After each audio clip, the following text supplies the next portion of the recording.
Age-wise, a collective 74 between these two. The height advantage to Cooney. George coming in at 253 1/4 pounds. And hey, face it, reach here is negligible.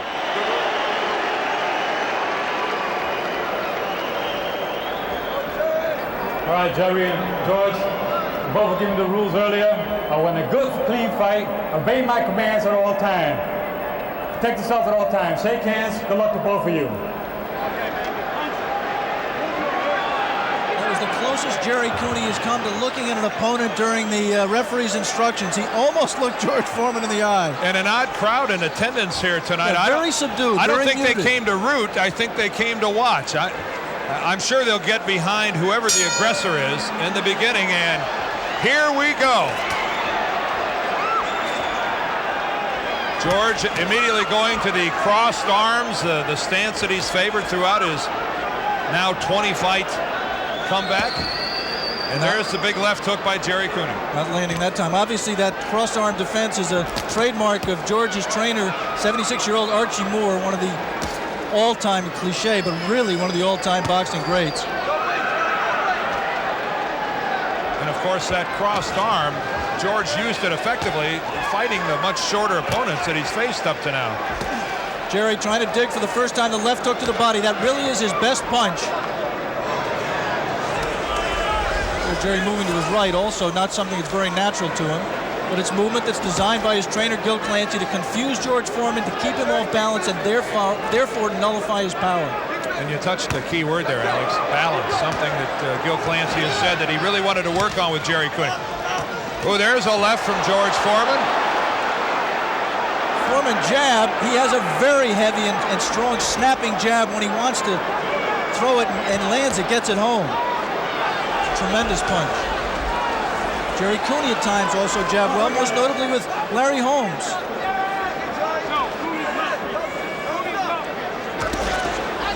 Good left to the body by Cooney, and then he came upstairs and...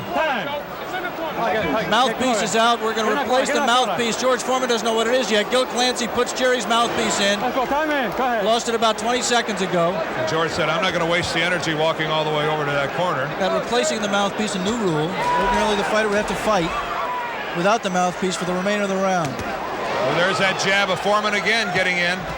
George, we have to say right here, and not just in contrast to Gerry Cooney, George is a little bit quicker than he has been in his 19 fights of his comeback. That wild amateur is Foreman right to the body. He threw that punch when he was a world champion.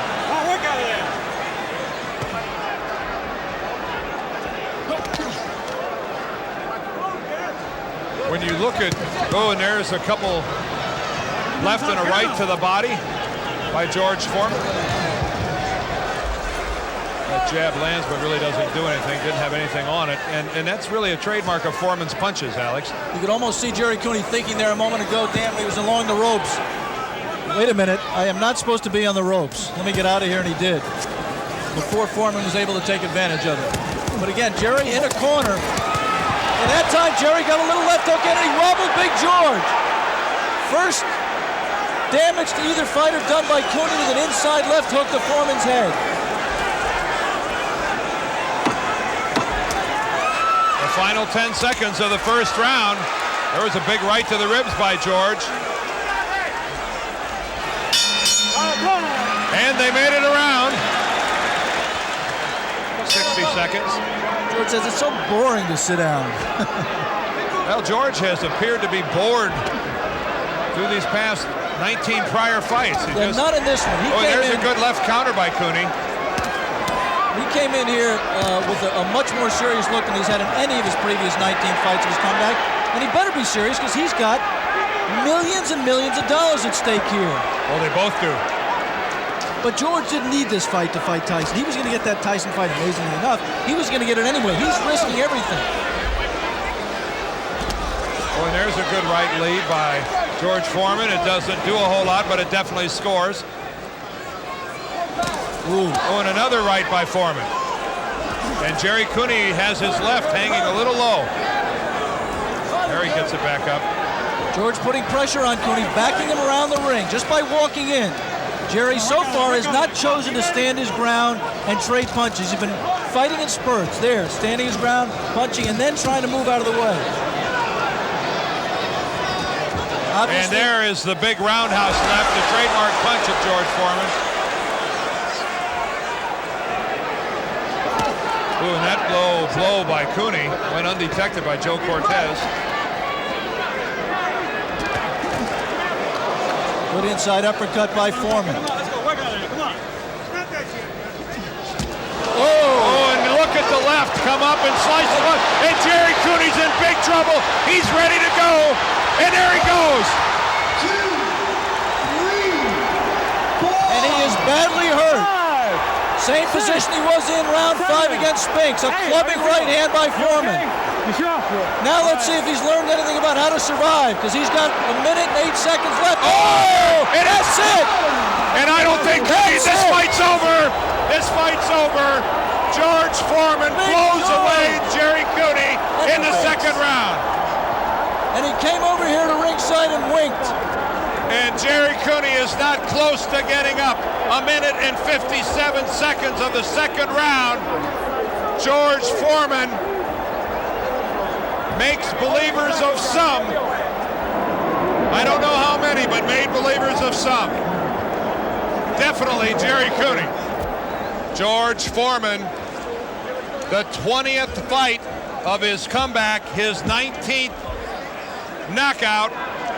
Only the decision to Everett Martin. And George Foreman attempting to defy time.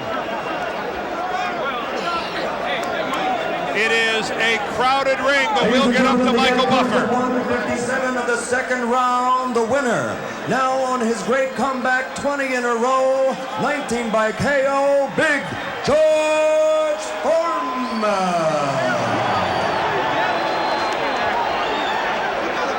Lifting up his promoter, Ronnie Weathers there. Gerry Cooney on his feet. Let's take a look at the first knockdown as the two fighters there embrace. Gerry with a smile on his face, but he has to be terribly disappointed. First knockdown. Watch the inside right hand. Foreman again walking to Cooney. I'm sorry, left got him in trouble. It was a left hand inside that first got him in trouble. And then George didn't waste any punches. Very accurate. 3 punches, they all landed and they all kept Cooney in trouble. And then a swinging right hand and him helpless and down. George Foreman did not miss one punch once he had his man hurt. But it was the left that sliced between the gloves of Gerry Cooney. There it is right there. You saw it lift the chin. And now it's just target practice. And Gerry Cooney really showing a lot of will just staying on his feet. He's out on his feet. And let me say something about Gerry Cooney. In the Holmes fight and the Spinks fight, when he was hurt that way, when his legs buckled at first, he went down. This time, at least, he struggled to stay up. He showed some gameness. The pawing right misses, but again, you see it's that left uppercut that splits the gloves, and now Gerry Cooney is defenseless. Struggles up. George clubs him again. Tries, struggles his legs, have his legs hold his big 6'7" body up. Target practice. Cooney got back up. Joe Cortez allowed him to continue, but he had nothing. From a different angle. Watch this. Wild uppercut by George. Are the same. Jab up the middle, right hand. Gerry comes back up. Clubbing right hand. Again, Gerry stiffens his legs.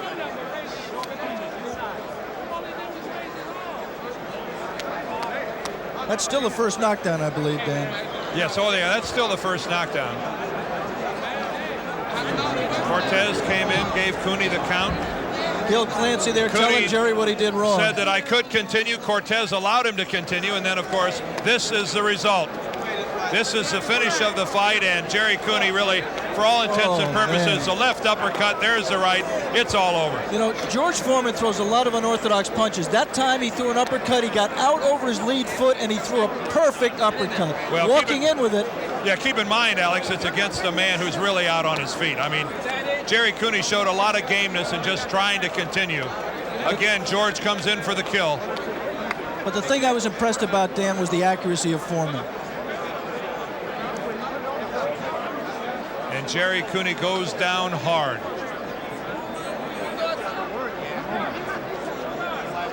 right behind it. Boom. And you really have to wonder if the strategy of Cooney not fighting at all before he tackles someone the caliber of George Foreman really pays off.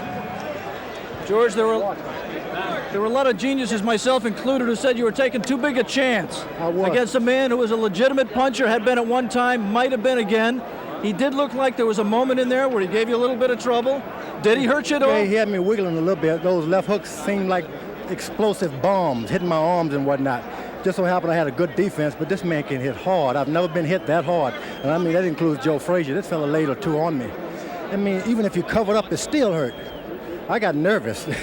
Well, you reacted well to your nerves, George. You certainly didn't show any. Did you see anything that was happening that was going to allow you to take him out that quick? Well, instantly I'd worked on using my left jab, but I saw after about the middle of the first round that I had to start opening up with lead right hands. And as soon as I did, it just gave me the invitation to go in and finish him. Normally I don't like to hit a guy when he's dizzy already, but a lot of people have been on my back for being too nice. But this time I finished it off real quick. That way he wouldn't get hurt. It was over with and everything. I don't like to do it like that. I like for the referee to come to the rescue, but he was a hard hitter, and with those kind of fellas you just can't play with. George, I thought the impressive thing was the fact that when you had him hurt, you did not miss one punch. You landed every punch you threw. Well, believe me, Gerry Cooney and George Foreman are brothers in this. We both know that you can't play with either one of us. And when I heard him, I had to go in and finish him up. I had to do it because even if you give him 1 second where you playing around with him, he'll drop me in the same fashion. He's hit me so hard, I thought it was going to be another one of those Ron Lyles night. Describe the 2 knockdowns in the second round, George. How did they come about? Well, I just started leading with power punches, no more filling them out with jabs. And once you start leading with power punches, you just take what you can. And there he almost went down. He came back up. Yeah, just throwing punches at all time. I'm a very hard puncher because I'm so big. I even threw a few roundhouses.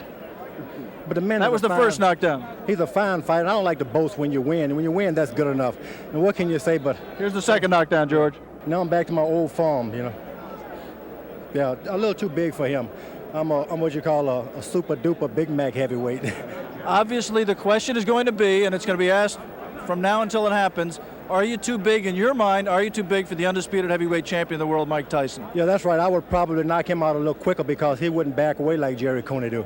Same thing that happened to Gerry Cooney tonight. My best friend, I love him, would definitely happen to Mike Tyson. I like him a lot too.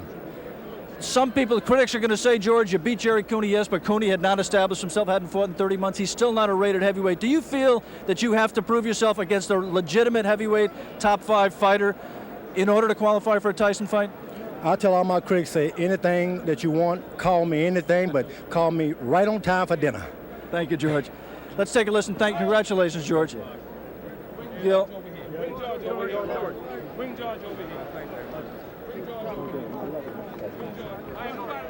Gerry, you came out, looked like you hurt him momentarily with an inside left hook. He got off the hook, and then he unloaded some tremendous punches on you. Yeah, he got caught. He can punch. He landed some good shots in there. You know, I had him going in the first round. I caught him with a couple of good shots, and he got away. He came out and caught him with a couple of good bombs. He didn't miss a punch. Once he had you hurt, he landed every single punch. He could punch, too. It was a great fight. I wish it was different, but that's the breaks, you know. Most people would say, Gerry, this is your 3rd big fight. Most people would say 3 strikes and you're out. What's your attitude on your future? I'm going to come back a couple more times. No, that's it. That's it for me. I gave it a shot. I straightened out some things, and I wanted to get in there and see what I could do, and it didn't work out my way. We trained hard. I give all the credit to Gil Clancy and Caesar's Palace, and Gil did a great job with me getting myself into shape, and I just got caught out there. I got caught with a good shot, and that's it. You know, that's it. Gerry, thank you very much for talking to us. Good luck. Thank you, Gil.